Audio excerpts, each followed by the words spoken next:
I won't vote for either Clinton or Trump. In different ways, they're examples of what happens when government grows big. They're people who got ahead not just through hard work or having better ideas, they got ahead through political connections. Trump profited by giving money to both political parties. Hillary became famous because her husband was president, and now she's funded by their political cronies.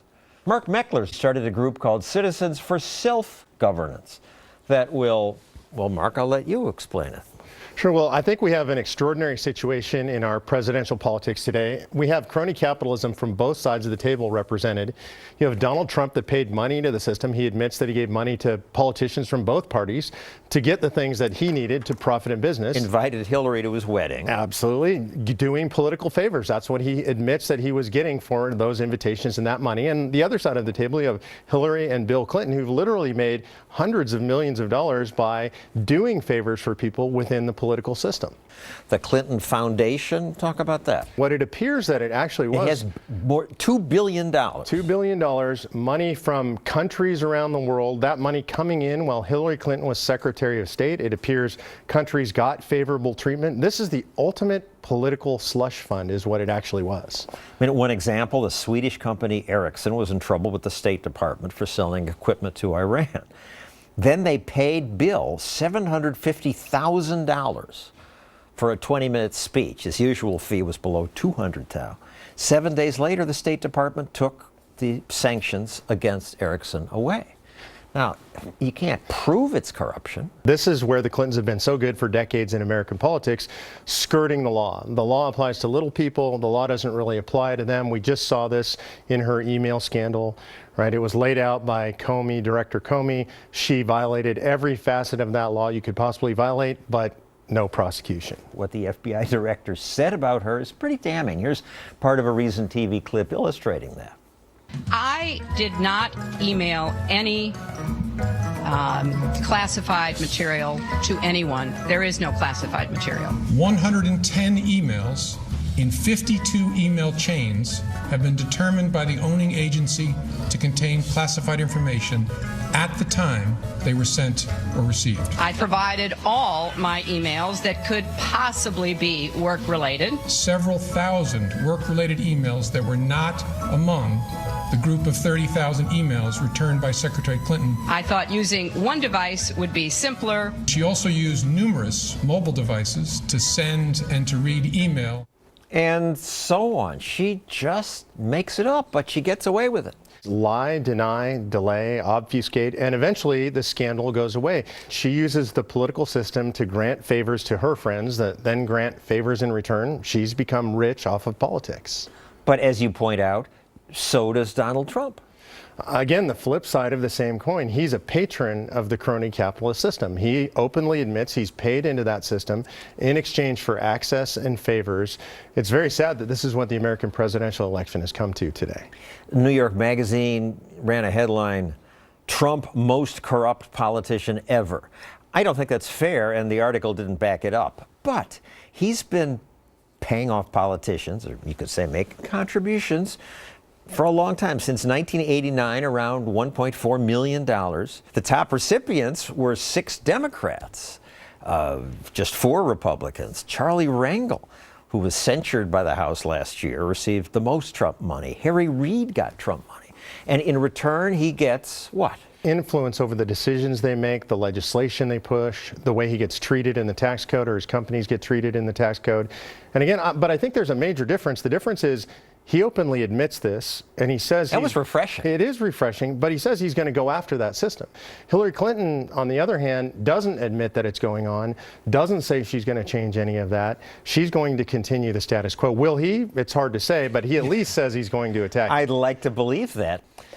I don't know what Donald Trump would do if he gets elected. The odds show it's not likely that he will become president. Hillary is the huge favorite. Some people are comforted by that because they say at least she's experienced. But all she's really experienced at is spending other people's money, your money. And now that she's the nominee, she's not backing away from the crazy positions Bernie Sanders took. Thought she would, but no, she's moving toward them. She wants to make college free for even richer than average Americans. Education should be free. No cuts, no fees. Free tuition! America's going broke. Colleges don't educate very well. So more of it should be free? This is nuts. This is the socialist entitlement culture that destroyed Venezuela. Now hospitals don't have medicines. The murder rate is skyrocketed. Venezuela is a demonstration project for Hillary's old politics. Big government, special deals, cronyism. Law professor John Macy teaches courses about that at Yale, and he wrote this article titled The Rise of Crony Capitalism. So, can you explain the picture of that article? The point is that crony capitalism only works, at least in a democracy like ours, with the acquiescence of some of the citizens, which are the people on the left holding up the arm that's bribing. And people accept it because they think government means well and it'll reward the right people? I don't think so. Maybe. I think that people have just lost their moral compass. Nowadays, we are in a sort of group culture, and people say, well, Hillary may be corrupt, but she's my corrupt politician. She's doing the stuff that I want her to do with respect to the minimum wage or college tuition or affirmative action. So it's become kind of a tribal political system. One of the things that has been most interesting to me about the email scandal is her consistent refrain that I didn't break the law. What I did was legal. There's no thought about whether it was right, no interest in even thinking in those terms. And that's what creates fertile ground, in my view, John, for crony capitalism. And your definition of crony capitalism is broader than I had thought. You include things like teachers' unions. Sure. You require people who don't want to belong to the union to pay dues. Tenure, you can't fire the teacher. That's often a law. You don't worry about merit. You don't allow vouchers. You don't allow competition. You insulate. You list affirmative action as cronyism. Sure. Well, again, we have government helping a group. Are they helping the group? For what reason are they helping the group other than make a quid things pro fair? quo? Blacks were discriminated against for years. This evens the playing field. Right. Well, take, for example, a city with 100% African-American city council. The political system has corrected the past injustice because the people who were previously disenfranchised are now in power, and they're using that power to perpetuate benefits for themselves. I think that's crony capitalism. I think whenever one gets away from a merit-based system, crony capitalism is going to win out. I noticed that both Democrats and Republicans talk about cooperation, bipartisanship, compromise. But this is just another way of saying, I'll give you yours, you give me some, and the state grows.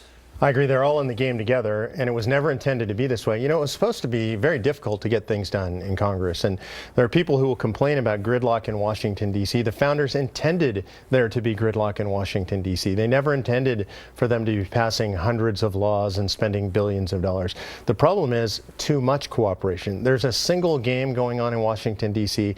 Both parties participate from and profit from that game. You make another point in your article that identity politics, you say, is a form of cronyism, political cronyism, and Democrats are really big on identity politics. Hillary Clinton may become president because of identity politics. The former Secretary of State Madeleine Albright said it's women's duty to vote for a woman. Remember, there's a special place in hell for women who don't help each other.